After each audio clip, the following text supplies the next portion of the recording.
Hi everyone, it's great to be here with you. Thanks for joining me, and I'm looking forward to having some fun together for the next 15 minutes. So I'm going to start off, I can't see any slides. I'm going to talk today about brand, and I'm going to talk about growth, and I'm going to talk about how your brand can support the different stages of your growth. And I'm going to start with brand and talking about a definition of brand, because we all come at it from slightly different backgrounds and perspectives, don't we? So a bit like blind people trying to describe an elephant when they can only experience part of it. You can come away with quite an individualized perspective and not see the bigger picture. Brand, if you go back in time, nice little history lesson, obviously came from being able to signify ownership and be able to see that visually. So perhaps if you were lucky enough to own cattle back in the day, you could very quickly see which were yours and which were someone else's. And if you want to see this very early brand mark from Egypt, I think 3000 BC, you can visit it in the British Museum. At Wolff Olins, we take a very holistic view of brand, and we talk a lot about brand-led transformation because we do use brand as a transformative lever to create success in an organization. And we think about it as three concentric circles. So at the very heart of it is the core of your brand, which should always be developed to reflect your business strategy, and ideally you pull those things together at the same time. And this is about creating your future aspiration, the direction of your organization, and all of the things in the brand toolkit that will take you there. Whether it's your narrative, your leadership story, your values, your purpose, the ingredients that can really help to define how you're going to be as an organization in the world to reflect the future aspiration you have and your business strategy of today. And then if I jump to the outer circle, that obviously has to be manifested in the world in a way that feels real and true, and that's the experiences that you create based on that brand toolkit. And this is as much true for people outside of a company as it is for inside the company. And then in the center, what you want to do is create the kind of culture that connects those two things really powerfully. And so that's about inspiring the people that work for you, including your partners, in a way that's very motivating and aligning and unifying. You've got to give people a reason to wake up and come and join you every day and want to go on the mission with you. So when you bring those three things together, that's what we think of as brand in a very holistic sense, and we're mainly creating company brands, of course. But symbols are still important, and if you get all of those ingredients right, then you don't need to see much of a brand to immediately have all of those associations and the halo effect of what that means without really needing to see too much more. So that's a bit about brands, and maybe a few that we've created at Wolff Olins would be fun to have a look at too.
So let's talk about business growth. Thank you.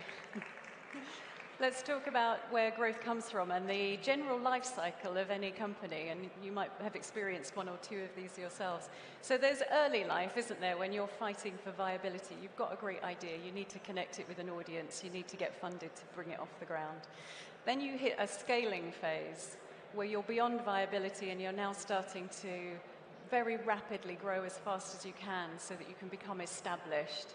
Then you reach a mature phase where, you know, life is good, right? So you've established yourself, you've got your machinery behind you that's doing wonderful things for you, but you also need to start thinking about what happens next, because your competition will have ridden up behind you, the market will not be the clear space that it was before, and you have to start thinking about renewal. And if you don't think about renewal, then there's a good chance that your business is not going to thrive in the future. So you've got to think about these kind of stages in a cycle, and at each one, brand can support you very successfully.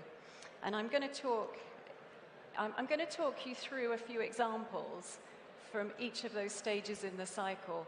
And I want to do that because it expresses some of the tensions that come up in this cycle and how brand can be useful. So for example, when you're scaling especially, you have to get your infrastructure in place very quickly. You're taking on new processes, you're taking on lots of new people, and that can create an incredible strain from where you were before in terms of how you operate and how the people who work for you feel about the place and how you have the reliability and consistency in the marketplace that is expected.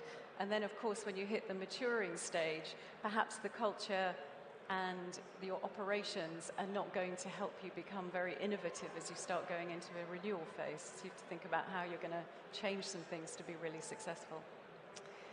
And I'm going to talk through a couple of examples here. So this is early stage. It's a not-for-profit in the UK, and it's a movement focused on changing food outcomes for young adults and children. And they do that by campaigning for better food choices and less marketing of ultra-processed food for them. This is what they looked like when we first started working with them earlier this year. Lots of great initiatives. They certainly had a great name, and they had a grassroots approach to how they were doing things. Nothing wrong with that. It had taken them as far as they were at that point, and that was great.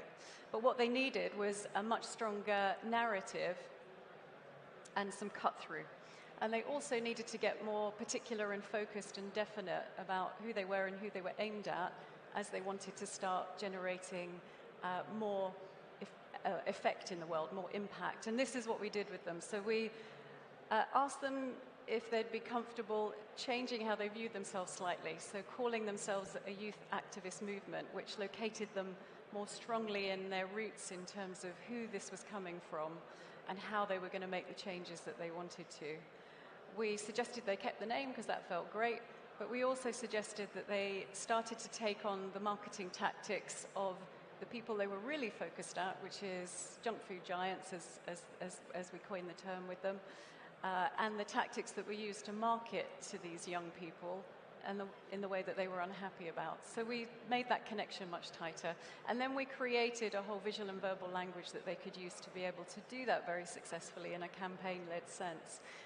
And so this is what they look like afterwards. So it's just very joined up, very strong narrative, very powerful in its communication toolkit.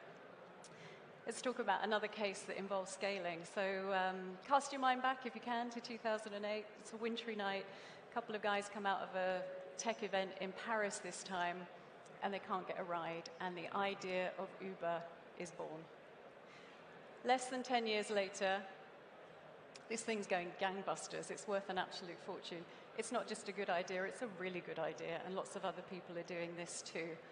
But it's also creating those tensions that we talked about earlier. And there are reputational damaging issues that are starting to be talked about and emerging potentially out of the organization. So there were stories of discrimination, the riders and the drivers not necessarily feeling well treated. There's all sorts of things that are starting to emerge, true or false, around this organization that are starting to affect how it's scaling. And this has come from this high-speed growth that they've experienced and perhaps not keeping up with all of the things that you need to as that happens. And the kind of pinnacle of what happens in 2017 is the co-founder Travis being filmed in the back of an Uber berating the driver, and this thing becomes a YouTube viral hit, and many of you may have seen it.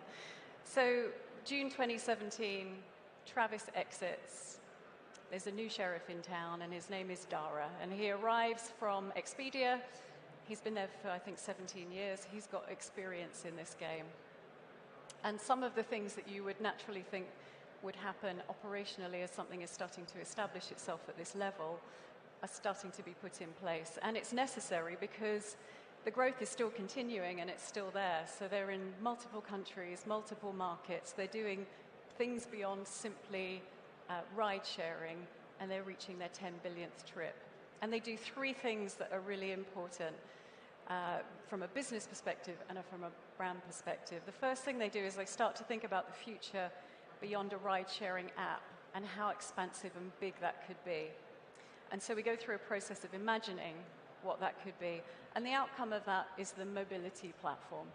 So this is an organization that can move into the future owning the mobility space and all the possibilities that come with that, not just be a ride-sharing app. And it has this very simple kind of, you go and get things, you go to places and you get things that come to you, and you can build a whole infrastructure around that. The next thing they do is they think about how that gets characterized in the world and expressed. And this is really beautifully done in lots of ways. We ignite opportunity by setting the world in motion. So it has all of their roots there. It has the expansiveness of the ambition into the future, and it has a sense of emotion in terms of what that could ignite and what it could mean for you, whether you're inside the organization or outside the organization. And then, of course, we create this identity for them, which is, as we said before, a good way of just having a shortcut of what this organization stands for and what it could mean in the future. And we give them a toolkit, a very full toolkit that is based on the fact they're in lots of different countries with lots of different needs. There's an emotional part to it. There's lots of storytelling visually. There's an iconography toolkit that can make it very telegraphic.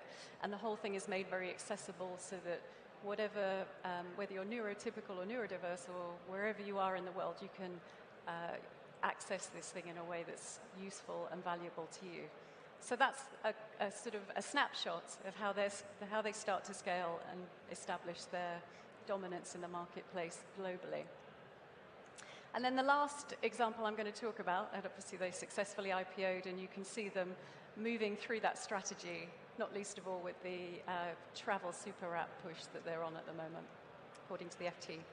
But the last thing I want to talk about is maturity, and sometimes this comes from companies, and sometimes it comes from industries. And right now we can see an industry shift going on, and I want to talk about two examples, GSK and also J&J, Johnson & Johnson. And they're nice examples because they clearly have decided that in order for their businesses to grow, they need to refocus where their efforts are. So instead of putting all of their efforts into one brand and then the business lines beneath it, they've decided to separate out the brands and in some cases just divest them altogether. So they've now split those businesses between the pharma side of the business and the consumer side of the business, so the stuff that we buy over the counters, versus the medical vaccine device side of the business. And they've created separate brands to do that, and in each instance, based on their origins, they've kept some of the original brand for the pharma side of the business, and they've created new brands for the consumer side of the business. So it's just another example of when an industry is meeting maturity, it starts to think about how it's going to grow in the future and what it needs to do from a brand perspective to be able to support that growth. And so what pulls all of this together? So I think brand plays a useful role at all of those points, as I've described. And I think in the early stage, it's really about just getting your story across very strongly, making sure that the people that you want to invest in you and connect with you and buy from you know exactly what you're in the world for and do.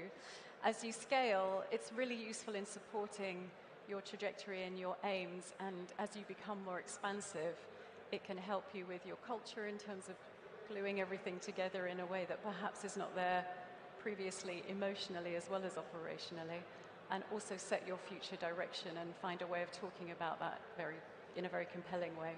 And then as you meet maturity, you're dominating the market, you have to start thinking about what next, and that can include all sorts of things, reorganizing your portfolio, getting into new business lines, getting into new markets, but it can also mean rationalizing and refocusing as you start to get into the renewal phase and you're really starting to invest in those new sources of growth. So I'll leave you with a message around change, as I often like to do in these events, and that is that we shouldn't see change as a threat. It's always an opportunity, and we should always be looking for how can we use that next revolution as a transformative moment. And my invitation for all of you is I wish you all the success in your businesses, but I also hope that you'll use brand and think about how brand can help accelerate your success in